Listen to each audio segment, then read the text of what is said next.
अस्सलामुअलैकुम dear students. Unit number 12 subject verb agreement. Subject verb agreement क्या होता है?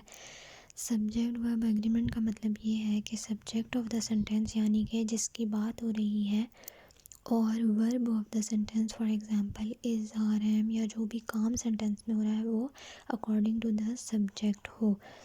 जितने सब्जेक्ट है उसी हिसाब से वर्ब मेंशन किया जाए। For example the boy cycles in the park.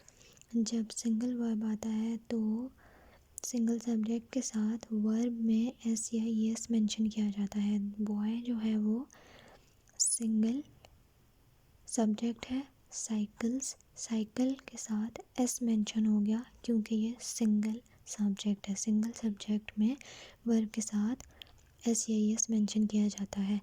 For example another example the girls, इसमें बॉय सिंगुलर था इसीलिए साइकिल्स यूज़ हुआ। इधर गर्ल्स प्लूरल हो गया है तो वर्ब जो है सिंग इसके साथ एस या एस नहीं मेंशन किया जाएगा।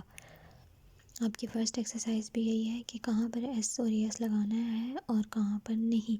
जो आपके सिंगुलर्स होते हैं और ही शी इट उनके साथ आप वर्ब में एस या एस मेंशन करते हैं, लेकिन जो कि आपके प्लूरल्स हों या आई वी दे यू सेंटेंस में आ जाए सब्जेक्ट तो आप एस और एस वर्ब के साथ नहीं लगाएंगे।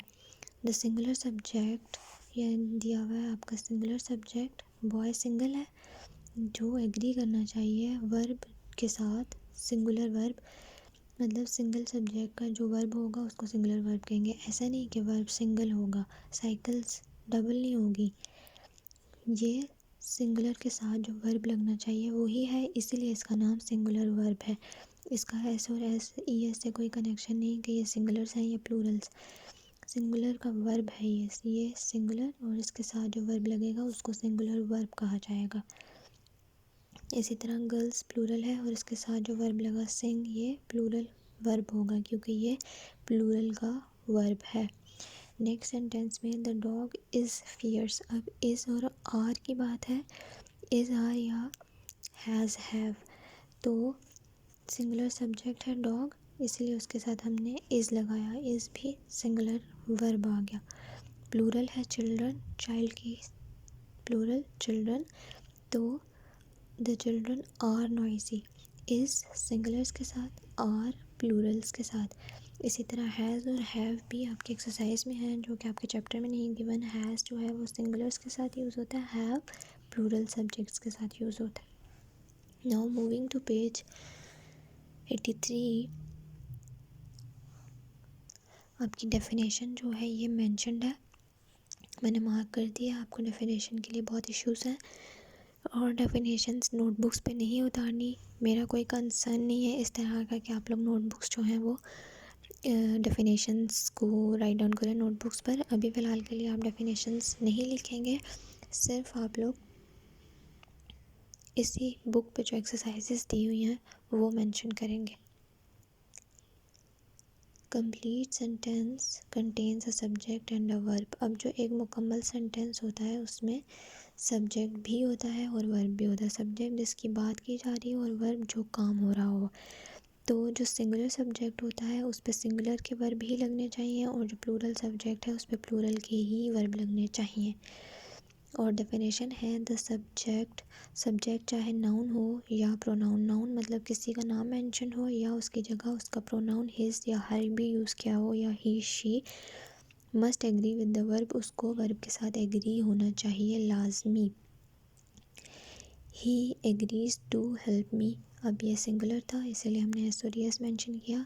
The show begins, show single है इसीलिए एस यूज़ हो रहा है। According to the situation s और एस जो है आपके वर्ब के अकॉर्डिंगली चेंज होगा। We brush our teeth, we plural है इसीलिए ब्रश आवर टीथ एस और एस नहीं यूज़ हुआ। ही इज़, ही सिंगुलर है, ही के साथ इज़, दे प्लूरल है, प्लूरल्स के साथ आर। आपकी एक्सरसाइजेस की हेल्प के लिए ये मेंशन किया गया एक्सरसाइज जो 25 और 24 हैं। पहले 24 का देख लें। 24 में आपके सिंगुलर वर्ब जो हैं ही शी इट और कोई भी नाम हो सिंगुलर और कोई भी चीज़ हो सिंगल तो उसके साथ वर्ब में आप एस और एस लगाओगे जिस तरह से यहाँ पर मेंशन्ड है।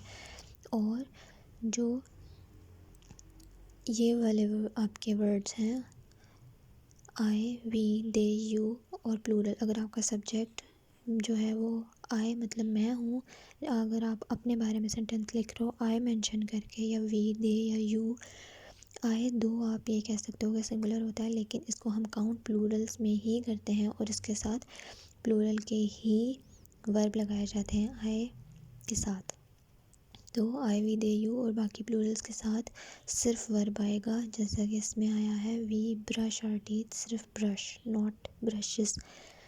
तो एस और एस नहीं आएगा।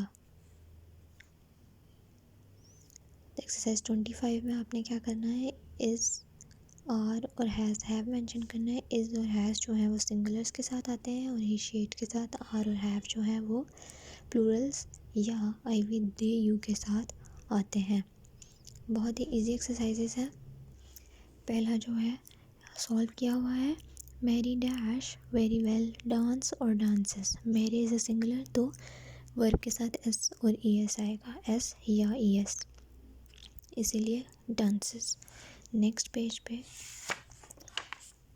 जो है पहला, she dash very fond of her nephew. Nephew बहन या भाई का बेटा। She is very fond of her nephew. Has और हैव जो हैं वो जो काम हो चुका होता है उसमें मेंशन होते हैं। वो जब आप सेंटेंस पढ़ोगे तो अकॉर्डिंग टू द सिनेरियो जो है वो आपको पता चल जाएगा कि where you have to put has और इज़ या हैव और आर। इसी तरह हमारी नेक्स्ट एग्जांपल्स और एक्सरसाइज का क्वेश्चन है, जिमी डैश मैनी फ्रेंड्स।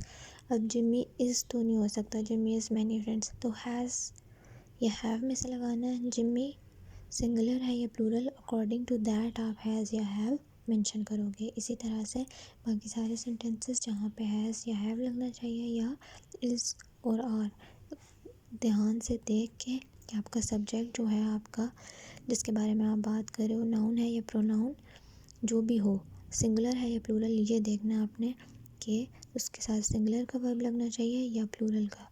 तो सब्जेक्ट वर्ब एग्रीमेंट ज़रूरी है कि अकॉर्डिंग टू द सब्जेक्ट आप अपना वर्ब यूज़ करो। कि अगर सिंगुलर सब्जेक्ट्स हैं तो इज़ या हैज़ यूज़ होगा, तो आप सेंटेंस में देख के लगाओगे कि क्या यूज़ होना चाहिए एट दैट टाइम। और अगर प्लूरल्स हैं तो हैव या are according to the sentence के मुताबिक। आपने दोनों एक्सरसाइजेस जो है वो होमवर्क करनी है और अपनी नोटबुक्स और बुक्स को कंप्लीट रखें ताकि कभी भी चेकिंग के लिए देना पड़े तो आपको किसी किस्म के मसाइल का सामना ना करना पड़े, ना आपको ना टीचर्स को। उसके अलावा अगर आपने कोई कांटेक्ट करना है किसी भी बात में तो आप व्हाट्सएप पे मैसेज या वॉइस नोट कर सकते हैं। Thank you very much. Take care of yourselves. अल्लाह हाफ़िज़।